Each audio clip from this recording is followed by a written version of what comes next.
So today we will finish our discussion on the review of labor market theory, and if we have time, we will move on to the next topic. So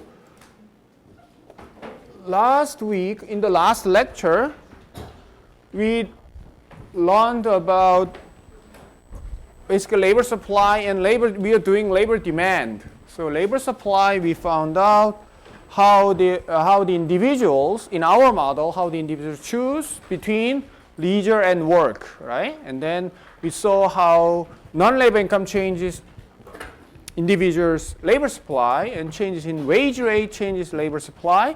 And we also learned about reservation wage. Reservation wage is used to when we think about whether an individual works in the labor market or not, right? Or participate in the labor market or not.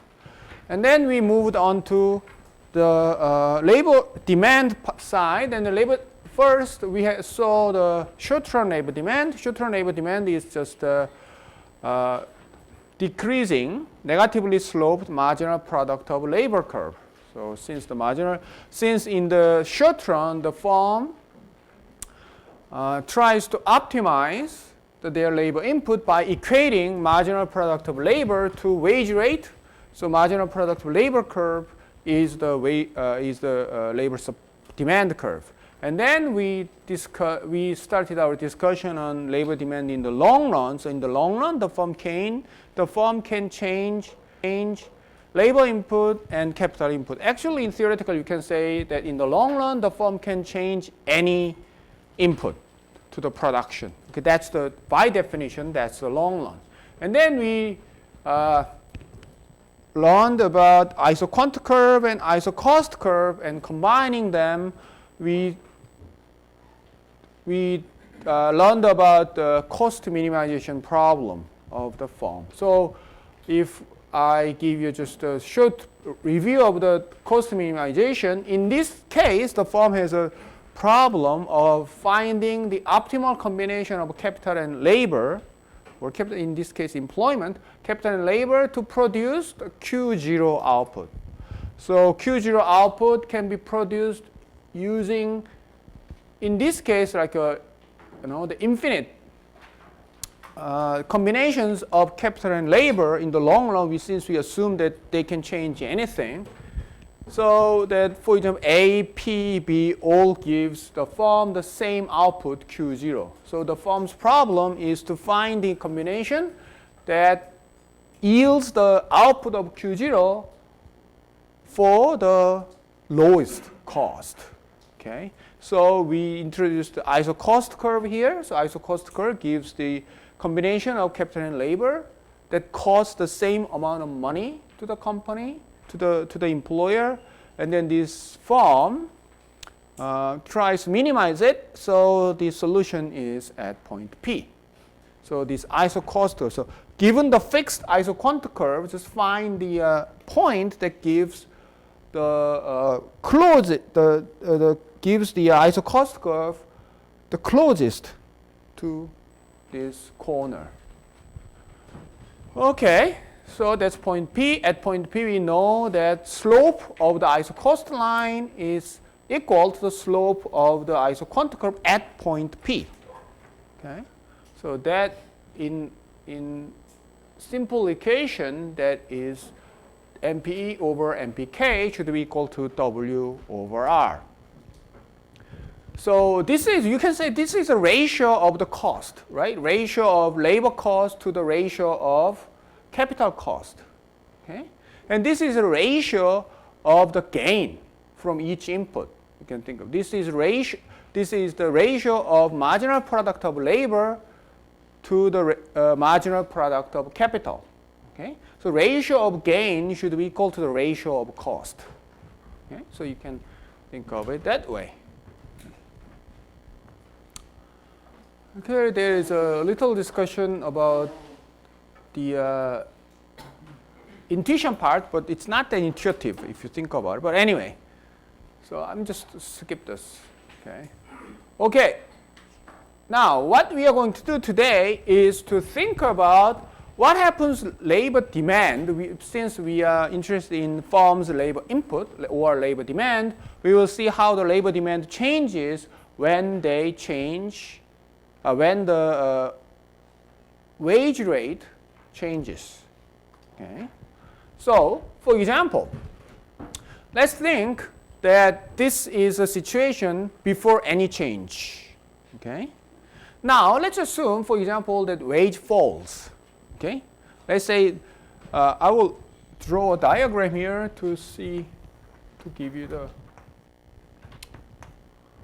So let's say they want to produce Q0, and we know that if ratio of W to R is given by this slope, we know point P is the optimal choice. Okay? So let's say this is employment, this is capital, and so this is, let's say, optimal choice. So what we are asking is, what if the market, labor market changes so that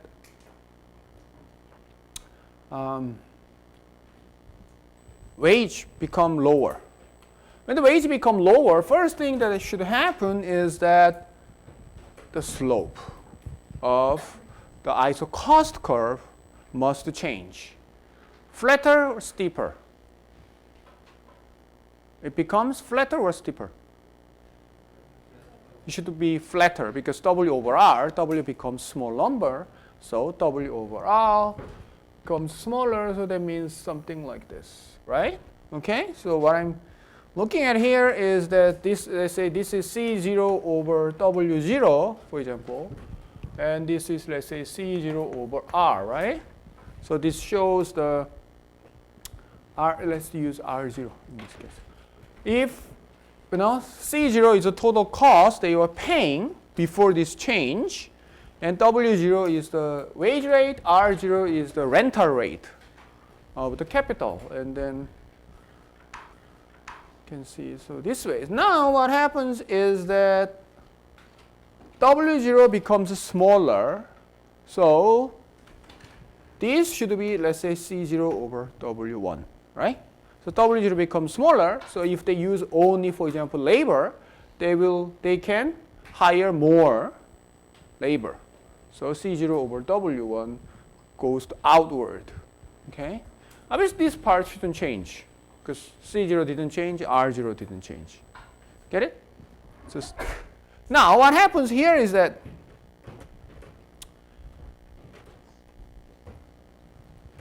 now the firm should find the new optimum, okay? So P is not the optimum, obviously, okay? So what should they do is they should look at the new optimum. So what they do is that they should in a way push the new ISO cost curve inward, right, to find the new optimum. So and then you can easily find that it should be something like this, right? Okay, so let's say this is the new optimum. Got that? And then the cost now they pay is, let's say, C1. Okay? So what we can see, C0, C1, which one is smaller? C1 must be smaller. Okay? So what happens here is that when the wage goes up, two things happen. When the wage goes down, two things happen.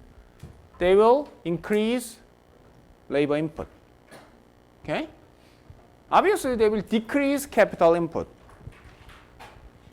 Okay? Because they are on the same iso-quant curve.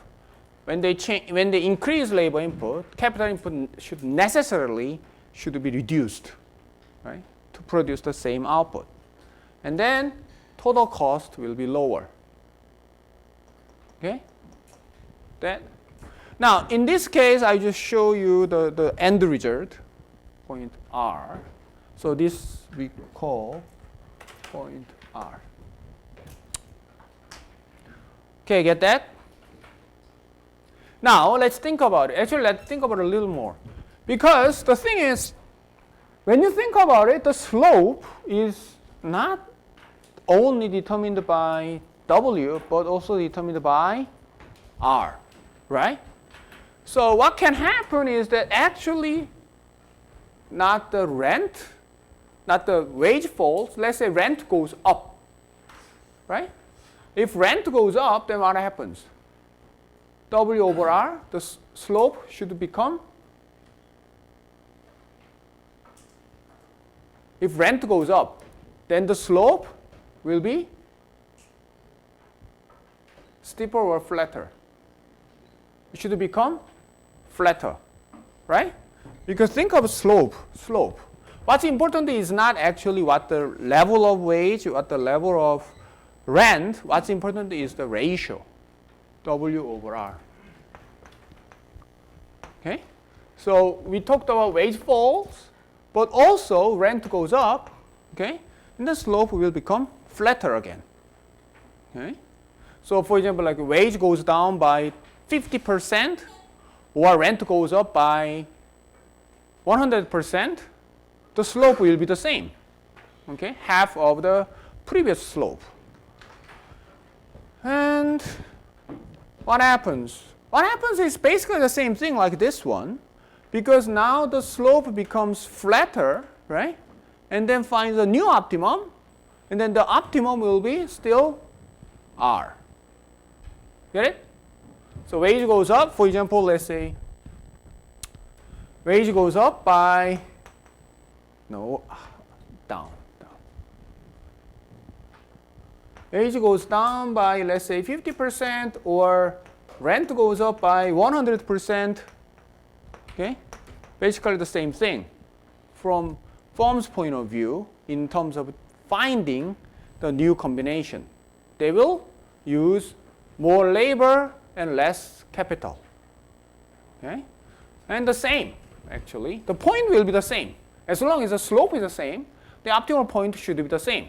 Whether wage goes down, or rent goes up. Or you can say even that they change at the same time.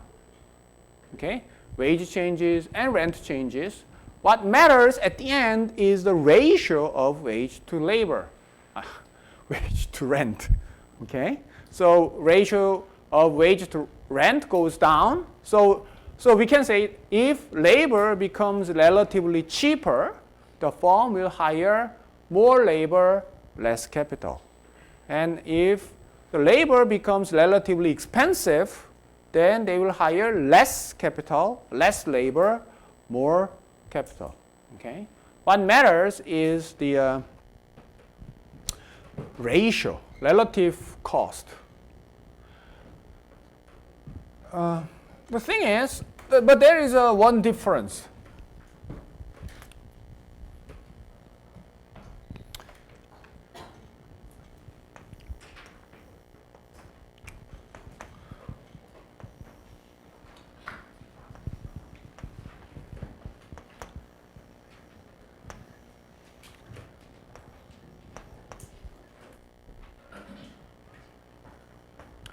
One difference is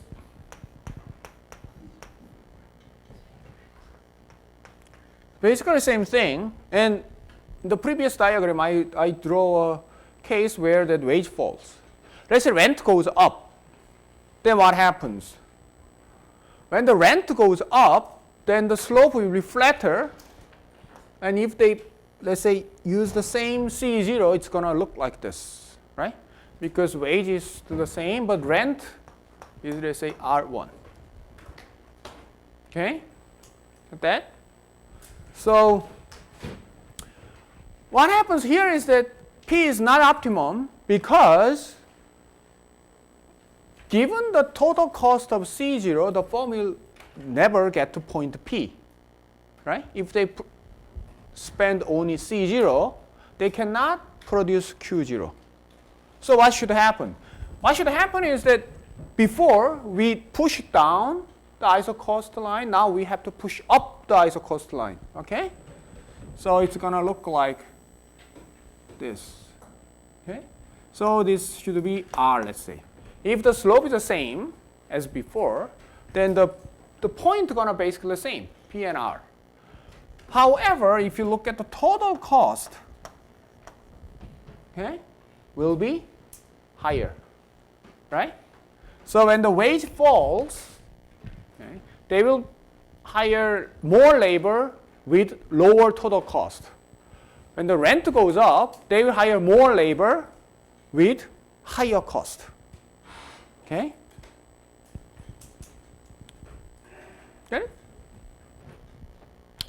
So that's the difference. Combination of capital and labor will be the same, but total cost will be different. Okay.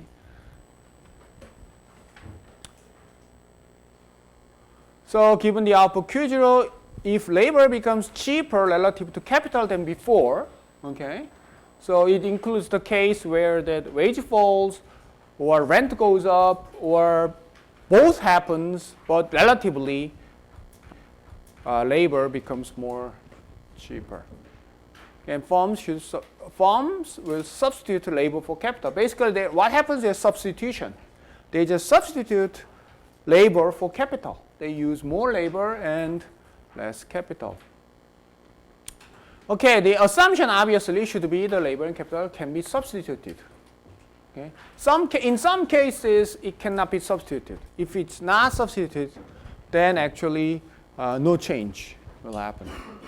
Okay, so like you know the complements case. If you have learned like a production theory, there is a complements case. So in some cases, the capital and labor should be used as a fixed ratio to produce 1 unit of output. Okay, then there can be no substitution, right? For example, let's say if you run a transportation business, okay, what you need is a car, but also you need a driver, right? So one car, one driver. So in that case, if the driver wage goes down, okay, then you cannot substitute, okay,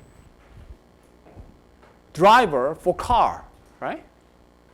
Okay, that obviously cannot happen because they cannot be substituted. Okay, so we assume there is a substitution. Okay, so if you draw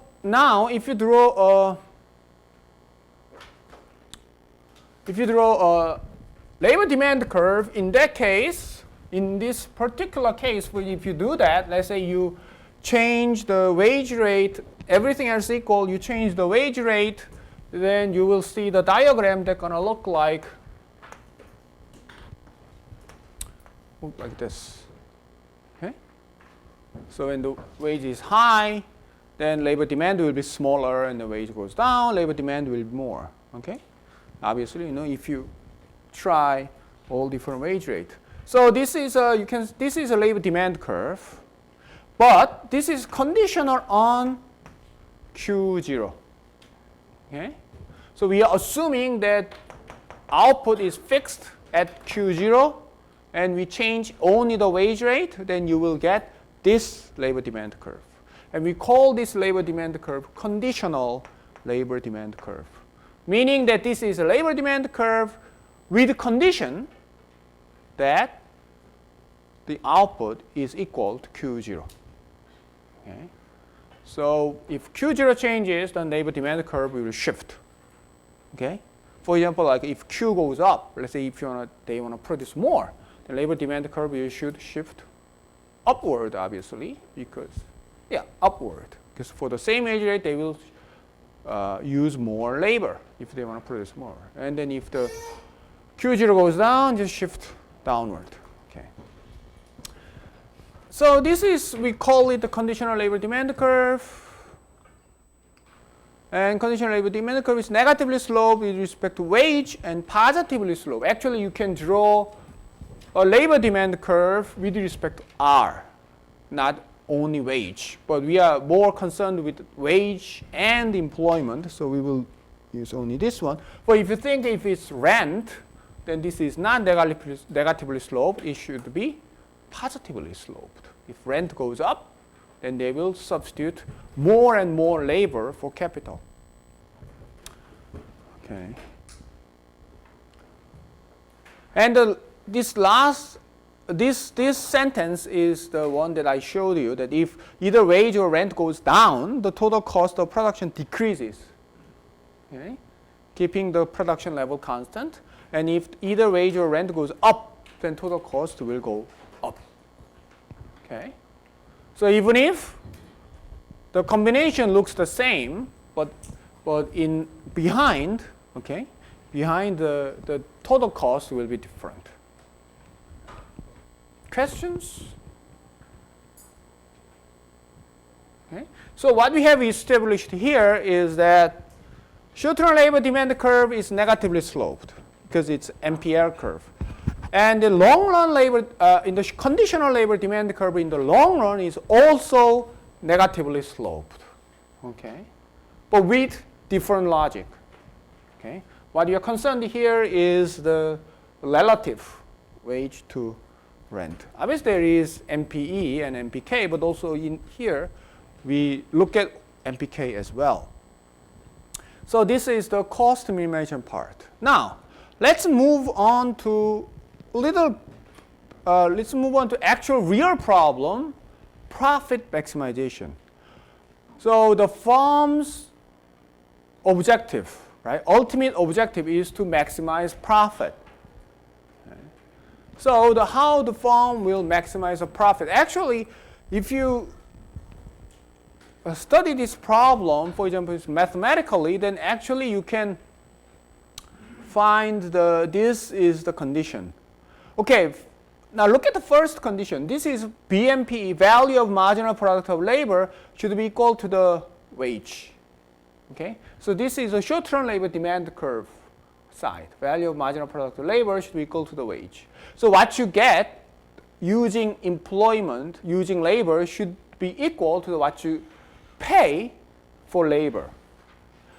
And in the long run, not only they can change labor, but also they can change the capital. So the same rule should be applied to capital as well.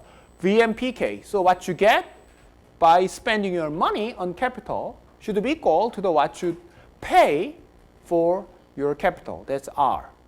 Okay? So you can extend VMPE equal W to the capital, and then you can get the second equation, second condition that should be satisfied, VMPK equals R. What is important here is that these two conditions should be satisfied at the same time. Not only this one, but also that one as well. Okay? So in the short run, they solve only one equation, for example. In the long run, they will solve two equations, two simultaneous equations. Actually, two simultaneous partial equations.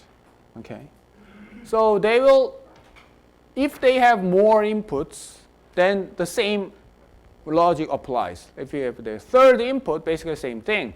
Value of marginal product of the third input should be equal to the cost of the third input.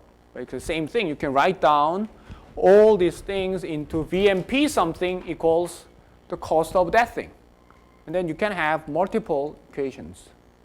Since we assumed only two inputs, we can write it down there. But in some cases, there can be more than two inputs. But anyway, it's still the same. You have basically simultaneous equations of more things. Okay. So this is the long-run profit maximization condition. So if the firm finds the combination of capital and labor that satisfies these two conditions at the same time, that would be profit maximizing level of capital and labor. Now let's look at this equation. This equation is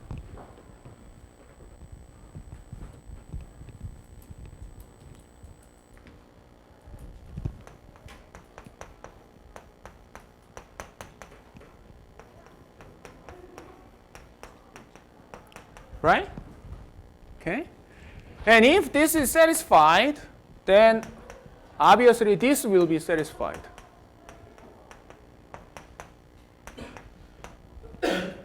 Okay?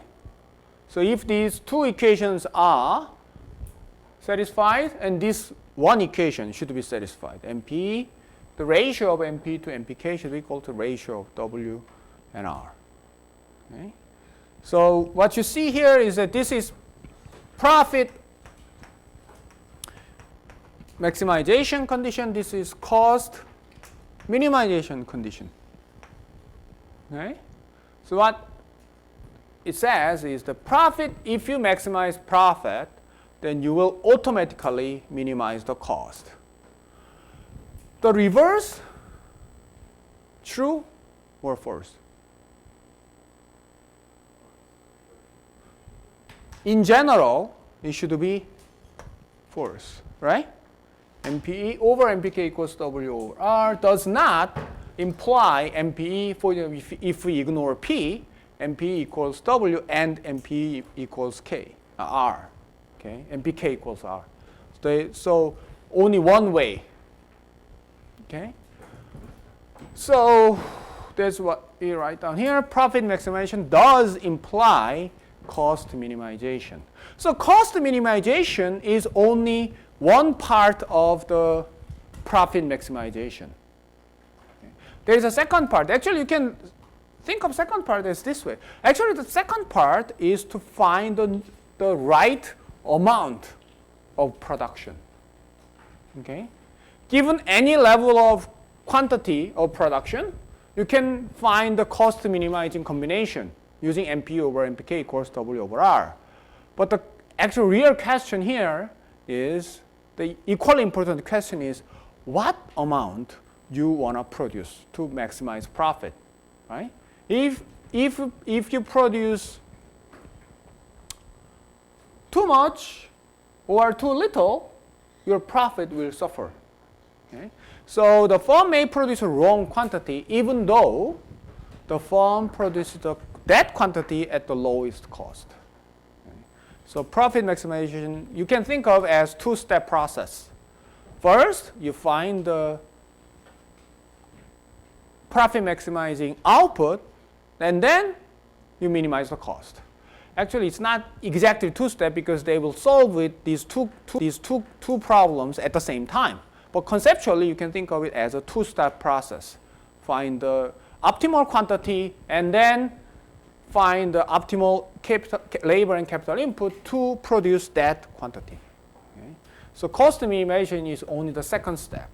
First step, if you have to complete the first step to actually maximize profit. Okay, so that's the thing. Now, what we are going to do is, at first, today what we have seen so far is the conditional labor demand curve. So we didn't think of change in the quantity of output. Now, when you think of maximizing profit, you should think of quantity as well, not only the combination of labor and capital input. Okay? So now, to really look at the long-run labor demand, what we should look at is, for example, when the wage changes. Okay? So what we are more concerned is when wage changes, what happens to labor input. When the wage changes, then what we should look at is that not only how they minimize cost. First, let's look at how they change the output, optimal output. Now, to think of optimal output, the simple rule we can use is marginal cost should be equal to the marginal revenue. Okay? So think of the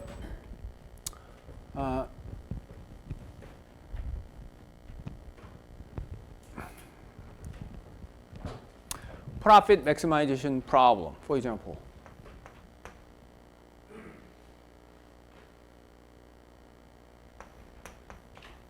So this is a total revenue, okay, minus total cost. That's the profit. Okay. Okay. You say, and then total cost will include, for example, W times E plus R times K. Okay. So labor cost plus capital cost gonna be total cost.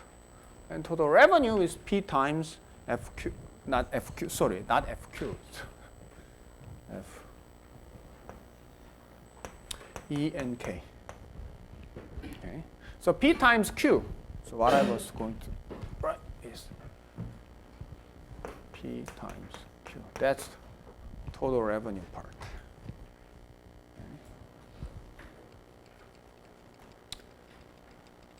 And then we can define marginal revenue and marginal cost. So what is the marginal revenue? Marginal revenue is when we change output by 1 unit, by how much total revenue changes. That's marginal revenue.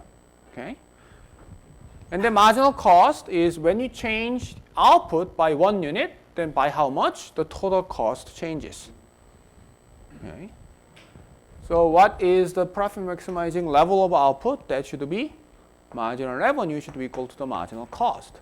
So this is the when the firm increases, let's say increase the output by 1 unit, they find that their revenue goes up by, let's say, $10, and they find out if they produce 1 more unit, they have to spend, let's say, $5 only. Then what they think is that by producing 1 more unit, they will gain $10, but spend only $5. So they should produce more. And then up to the point where these two are the same. Marginal revenue, marginal cost. So this is actually rule to find optimal quantity, Q star. If you have learned microeconomics and if you remember it, this rule actually implies that VMP equals W and VMPK equals R. Basically, that condition and this condition are basically the same thing, just from looking at different directions, but it gives you the same answer anyway at the end. If you don't know what I'm talking about, look at your microeconomics textbook. Okay? So, what we are thinking is that when you think of quantity, we think of this one. Marginal revenue equals marginal cost. And then we decide on quantity, or actually, we will see how the quantity will change, and then we look at MP over MPK equals W over R to find the cost minimization, right? It's a two-step process, as I said. Now, first thing, let's think about, let's say wage goes down. What happens? Obviously, marginal revenue will not change. In the competitive market, it's only the price. Marginal revenue is just the price. But marginal cost will be lower if the wage falls. Everything else equal. Labor becomes cheaper. So to produce 1 more unit, actually, the firm will pay less. Okay? So what happens? Marginal cost curve will shift downward. Marginal cost becomes smaller. And then if we use MR equals MC rule, then optimal output will change from 100 to 150. Okay? So it's a simple thinking, if you think about it. If labor becomes cheaper, then marginal cost of production will be smaller. Since marginal cost of production is smaller, the firm wanna produce more, right? Because marginal revenue should be equal to marginal cost. So it's a simple. The labor cheaper, they will want to produce more. So what happens? What happens here is that before the wage rate changes, they produce 100 units, okay? And then let's say they produce at P. Okay? Now, since labor is cheaper, they want to produce 150. So that means they will produce at higher isoquant curve. Okay? Get that? Right. And what happens? The slope. Look at the slope. The slope of isocost line will be flatter, right? Because wage is lower. So so you can see that this thick line is flatter than the thin line, right? So it becomes flatter. Okay? So you see the two things happen at the same time, right? They produce more and they produce at isocost line flatter than before. Okay, two things happen at the same time.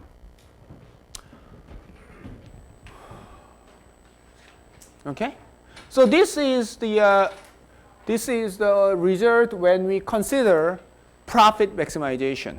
Okay, so if we consider only cost minimization, we will do it only on this isoquant, but now we move on to another isoquant and then flatter isocost line. Now, so you can see here is that two things happen at the same time. One is that they produce more, and second is that they will change the combination from capital to labor. So actually you can show it using, this is what I said. Wage falls and labor is cheaper, so substitute labor for capital. So even if they don't change the output, this will happen. Okay. And then second thing is that marginal costs are lower, so they produce more. So even if capital and labor cost doesn't change, simply because they produce more, they should use more labor. So that also the increased labor input. So there are each has name. So this part we call it the substitution effect. So substitution effect looks at only the effect of change in the relative cost to substitution part. So this is like cost minimization case. And second part is just look at how the production level changes. Okay, not the relative cost of capital and labor. So we call it the scale effect. So you can think of scale as a scale of production. Okay? So that we have two names, substitution effect and scale effect. So in the work leisure choice model, we had substitution effect and income effect. In the long run labor demand, we have substitution effect and scale effect. Okay. And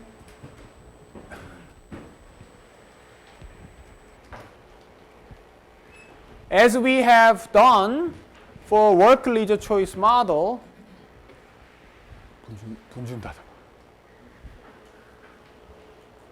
as we have done at the work leader choice model, we can actually use a diagram to show these two effects. Okay, so what happens here is, let's say this is before anything changes. And let's say wage becomes lower, so they want to produce more to Q1. And it's going to look like point C, right? So this is what you have done and the result.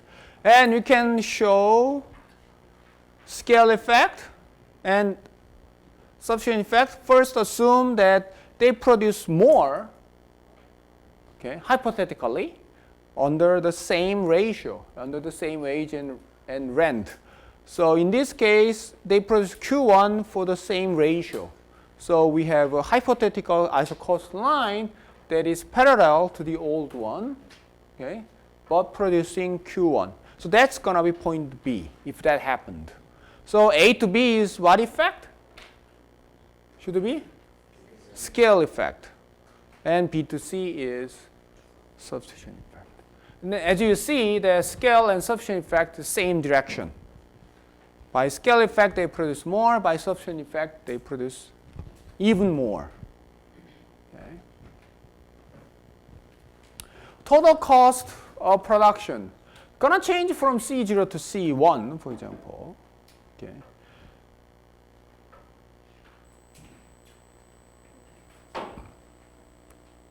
We are not sure whether C1 is lower or greater or smaller than C0. It can be smaller, but it can be even greater. Why? Because they produce more, so their revenue is higher. So even if they spend more cost, their profit, okay, can be still maximized. So total cost change is difficult to tell. So what you have seen here is that what it shows us at the end is that when the wage goes down, they will use more labor due to both scale effect and substitution effect. If the wage goes up, then reverse happens, right? Wage goes up, the marginal cost of production goes up, so they want to produce less. So by scale effect, the labor input gonna be smaller because they produce less. And then since wage is higher, so the relatively labor becomes more expensive. So they substitute capital for labor. Okay? So by that substitution effect, they will use less labor. Okay?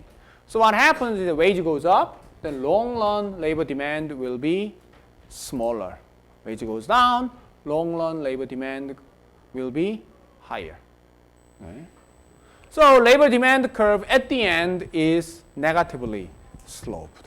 Right? The short run is negatively sloped. Conditional labor demand negatively sloped. And long run labor demand, so we don't have condition anymore. Long run labor demand is also negatively sloped. Okay. If we compare the short run and long run, which one is more elastic? Elastic meaning that when the wage changes, which one will respond more, respond in a way that they hire less labor. So wage goes up, then in the short run they will hire less labor. In the long run as well, they will hire less labor. Okay? But the response, the size of response will be different. Okay? That reduction is bigger in the short run or long run.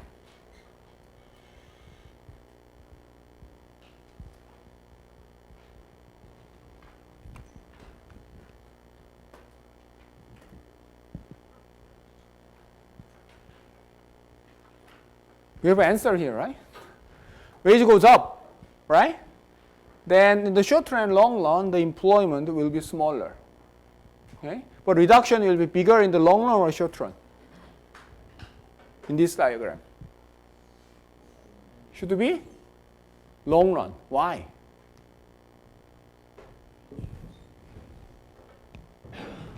Why?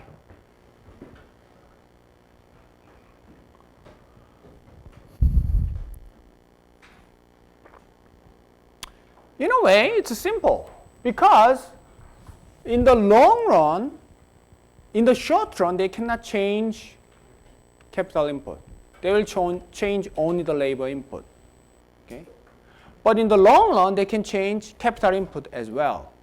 So that means that they have actually more means to adjust in terms of production. Okay? So in the long run, what they can do is that they just substitute capital for labor. They just use more capital and then use less labor. They cannot do that in the short run because by definition they cannot change capital in the short run. So in the long run they can change the capital input as well in a way to substitute the labor. So in the long run actually the impact will be greater. Okay? So when the wage level changes in the short run you may not see much difference. But in the long run you may see a bigger difference. Simply because in the long run, the firm can actually have more means to deal with the wage rate increase or wage rate decrease. Okay?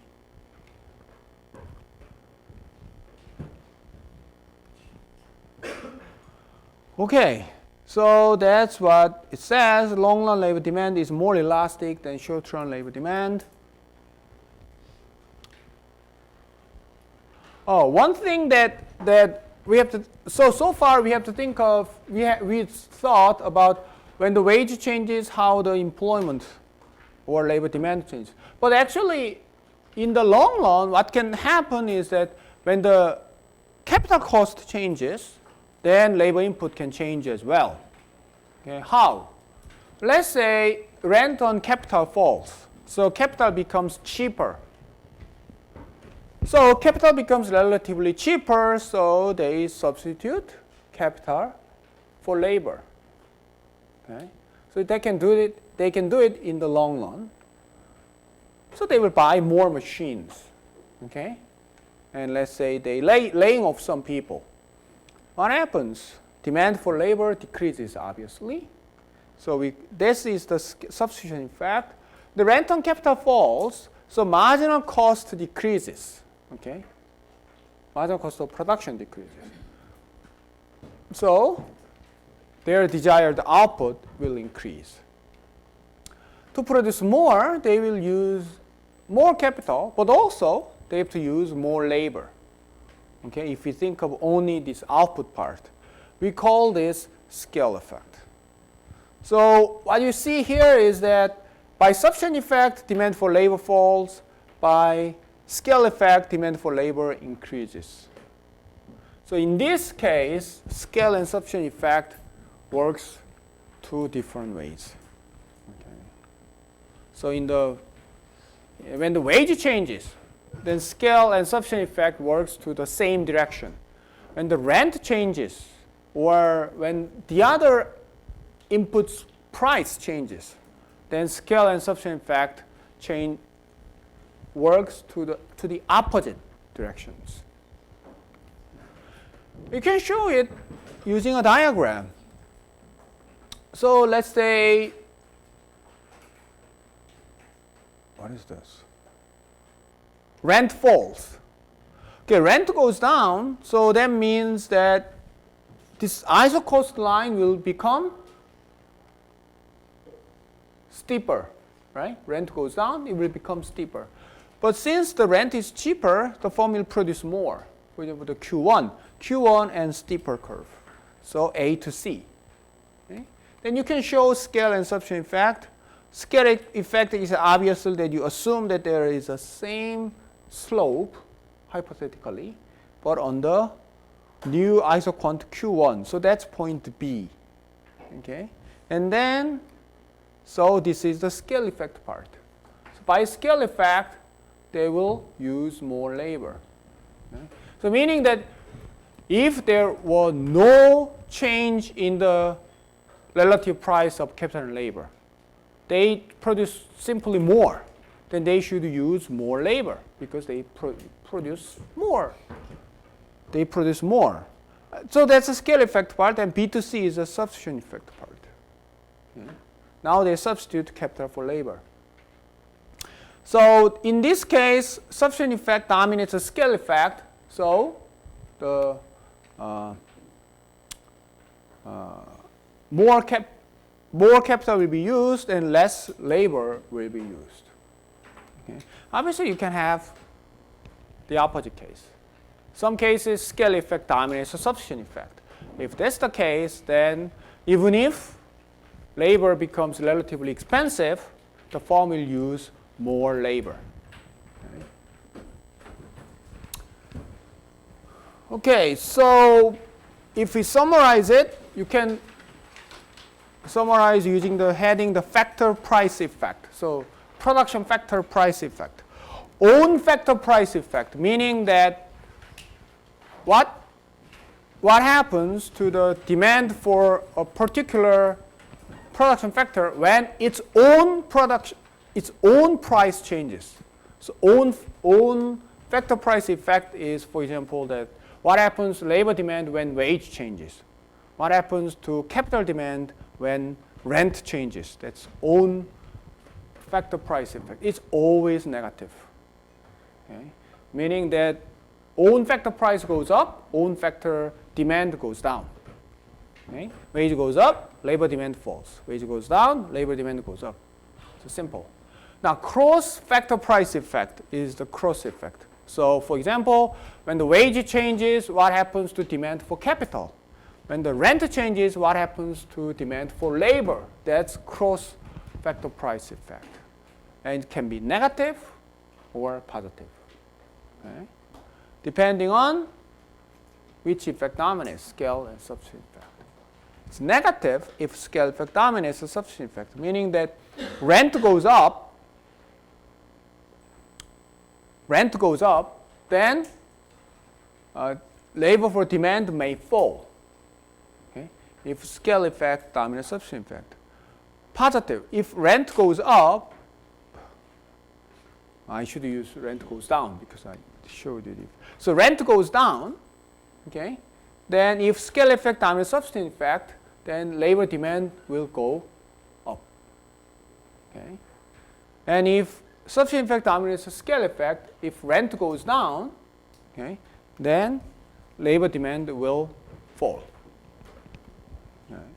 The size of sufficient effect depends on the degree of substitutability between the factors. So if they are more easy to substitute, then sufficient effect is bigger. If it's more difficult to substitute, then sufficient effect will be smaller. Okay. Why are we concerned about this? The thing is this. The government policy often changes the factor price. For example, we think of, for example, later we will talk about, for example, like social insurance, let's say. Let's say social insurance, usually social insurance for the employees. So they say you get a job, okay, for a firm. Then you will get salary, but the salary will not be the full salary. No? When you get the salary, then you will see some items that are not included to your, in your pocket salary. For example, that may include for the tax, right? So usually the firms will deduct your income tax beforehand. Also, it includes the contribution to, let's say, health insurance, okay, to your national pension. Okay, we will talk about it later. Also, to your employment insurance. Even if you don't know what they mean, it doesn't matter. We will learn it about it later in this semester. But what happens is that the social insurance, okay, you have to pay for that insurance coverage. But not only you, but also your employer will pay. For example, like employment insurance, okay, then your total pay, 4.5% of your total pay will be deducted for your part. But also 4.5, the same amount will be paid by your employer, even though you don't see it in your salary slip. So, for example, now if let's say the government changes, let's say that rate. Let's say they change it, okay, now the company not pay 4.5%, they should pay, let's say, 6% of the employee salary as insurance, for insurance coverage. So what happens? What happens is that from employer's point of view, labor became more expensive, right? Because when they hire one more person, now they have to think of how much I should pay for this person's insurance. Okay? It's a mandatory insurance. It's a crime not to pay it. So they have to pay it, and then the cost of labor just increased. Then what happens to labor demand? So you can actually using this, logic to think about what would be effect of that change in, let's say, social insurance system on labor market, for example. Okay. Obviously, what it shows here is that if labor becomes more expensive, then labor demand will fall. Okay? And demand for capital likely to increase or decrease depending on scale and substitution effect. Okay? So that's why we talk about this labor demand part, especially in the long run. Okay, so that's the one that we covered for labor demand. So what we have learned so far is actually, you can say the labor demand curve is negatively sloped at the end, right? For various reasons. You should know the reasons. If you're a student of economics, you should know the reasons why it's negatively sloped. Okay, if you're not economics major, you don't have to know it, but if you're an economics major, you should know why it's negatively sloped. Okay. Now, so we have covered supply and demand pretty quickly, and let's look at the labor market equilibrium at the end. So at the labor market equilibrium, what you are concerned is what would be the employment level in this labor market and what would be the wage level in this market. Okay. So in the labor supply curve, what you have seen is that for each wage level, how much labor will be supplied. And then for labor demand, what you have seen is that for each wage rate, how much labor will be demanded by the firm. Okay? And actually, it doesn't tell you what happens actually in the market. In the market, when the supply and demand meets, Okay, and for after some reasoning, we are not going to cover, we will reach a market equilibrium. Okay, if the market is functioning perfectly. So that's W star and E star. W star is the market wage and E star is the employment level. Oh, I'm not gonna spend the detail about this. So what happens here is this. Also, and then we have surpluses like produce surplus, worker surplus. It's like a consumer surplus, the produce surplus thing. So what it means is that if it's market wage W star and these people get surplus because they get more than what they're willing to work for. Okay? And these firms get surplus because they are paying less than what they are willing to pay for. Okay? So surpluses.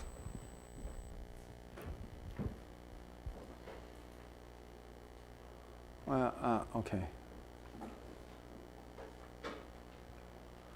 I'm going to actually go over very quickly about this labor market equilibrium. Okay, what happens is that in the cases where the markets are perfect and there is no cost of movement across different labor markets, let's say across different regional labor markets, for example, what happens at the end is that it should be equalized. The wage should be equalized. Why? For example, let's say there are two areas, let's say Seoul and Busan. Okay? In Seoul, at Seoul, market wage is W1. At Busan, let's say market wage is W2. Okay? Let's say there is no restriction on movement across between these two areas. And then let's say there is no cost of moving from one to another. Okay? Then what happens? If you're a worker, obviously that you want to move to a place where you are paid more. So at Busan, people will just move out. In Seoul, people will move in. So labor supply will shift to the right and labor supply will shift to the left. At the end, they are going to be the same. Okay? So as long as there is a free movement, okay, and the markets are perfectly competitive, what we see is that the leveling of wage, equalization of wages across labor markets. So in this case, it doesn't matter whether you work in Seoul or in Busan. Okay. In reality, it's not true, right? Because there is a cost of moving. Okay. Now, this part is a bit different, but same logic. Let's assume that the employees cannot change their location, but only the employer can change their location. And then basically the same thing will happen. Let's say Seoul, WA, and Busan is WB. Okay? Employer can change. The firms can change their location. What happens? Now, if you're a firm, if you're an employer, obviously you want to move to a place where labor is cheaper. Okay? So in Seoul, labor firms will move out. So labor demand will shift to the left. And in Busan, more firms want to hire, so labor demand will shift to the right. At the end, wage should be equal. So as long as there is a wage change, wage difference, okay, either workers will move or firms will move, and at the end, they should be equal. Okay? But as I said, in reality, that's not necessarily true, okay, because there is cost of moving. Actually, in real world, you see this tendency of wage equalization. For example, like if you think of, let's say, Chinese wage, right? The Chinese wage is much higher than, let's say, 10 years ago or 20 years ago. Okay? It's because because Chinese wage is so low, lots of firms go there and set up their factory. Okay? And then that shifts up the labor demand. So we can think of this is actually Chinese labor market. So more firms want to hire people. So their wage will go up. Okay? And then firms will move out of country, let's say Korea or some other countries. Labor demand will fall. So there will be more equalization. Okay? So now the Chinese wage is much closer to, let's say, global wage level than, let's say, 10 years ago or 20 years ago. And so there is a news report saying that now the firms want to set up their factories in even cheaper places, like going to somewhere else. Okay? So, that's what exactly happened. Well, obviously, the Chinese wage is not exactly equal to the global wage, but because there are cost of moving and all the other rules and institutional differences. Well, you can clearly see that there is a tendency to such equalization. So this is one implication of perfectly competitive labor market. Here we are just talking about perfectly competitive labor market. And then what we see here is that perfectly competitive labor market, and there is a movement, as I said, for equalization of wages. And from whole economy's perspective, or from global perspective, then moving is actually beneficial. Okay. So here we use like north and south. This is a high wage area. This is lower wage area. And let's say think of labor supply. Make things simple. Let's say labor supply curve is vertical, okay, perfectly inelastic. And then since the southern wage is low, people will move out. So labor supply curve will move from this to the left. And here, move to the right. Okay? So at the end, the wage will be same, W star. So in north, it changes from A to B. In south, no label. But anyway, from here to there. Okay? So what happens here is that this is the gain of production. This blue one, blue trapezoid, is the gain of production in north, and this smaller one is the loss of production in south. And obviously, which one is bigger? Gains bigger than the loss. So at the end, the global economy, let's say, gains, because before, compared to the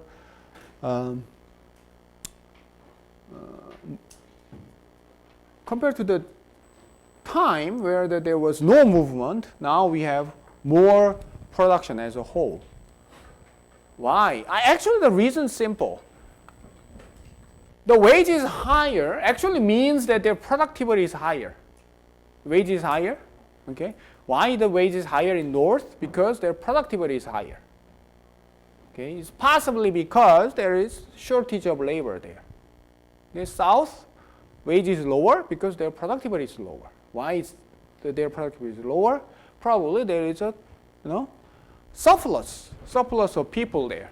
Okay. So people are used in less productive way because there are so many people, and there's so few people. People are used in more productive way because there are so few people.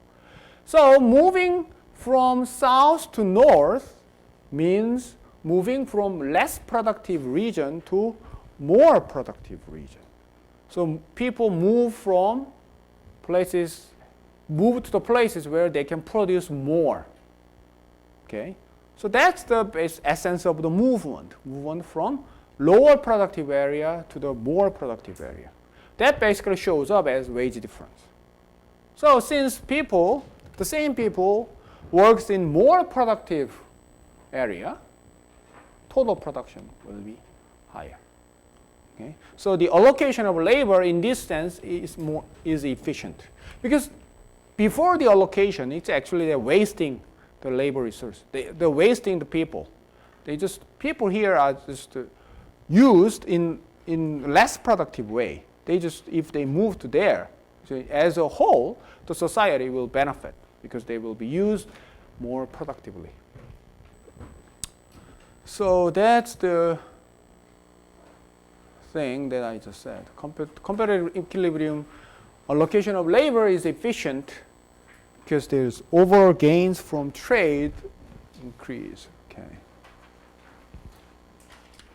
Okay, so what you have seen is first we learned about work leisure choice model and then we derived labor supply curve.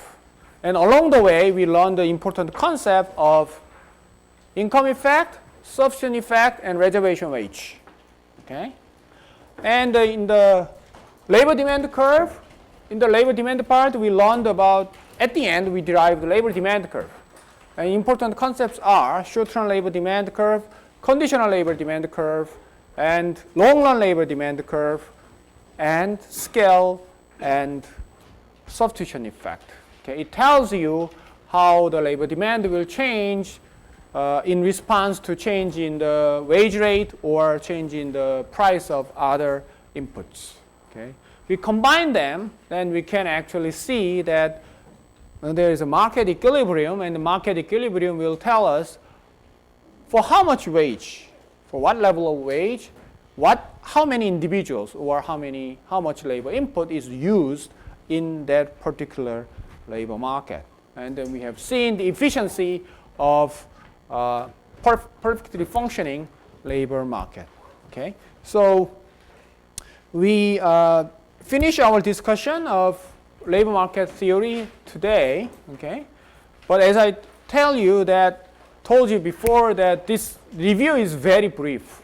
Okay, in my labor economics course, I usually spend half a semester in covering these supply, demand, and equalization. So in no way it covers the whole thing. Actually, it covers only small part of the total of the theory that I usually teach. Okay, so but these are the bases, and knowing this basis from next lecture tomorrow, we will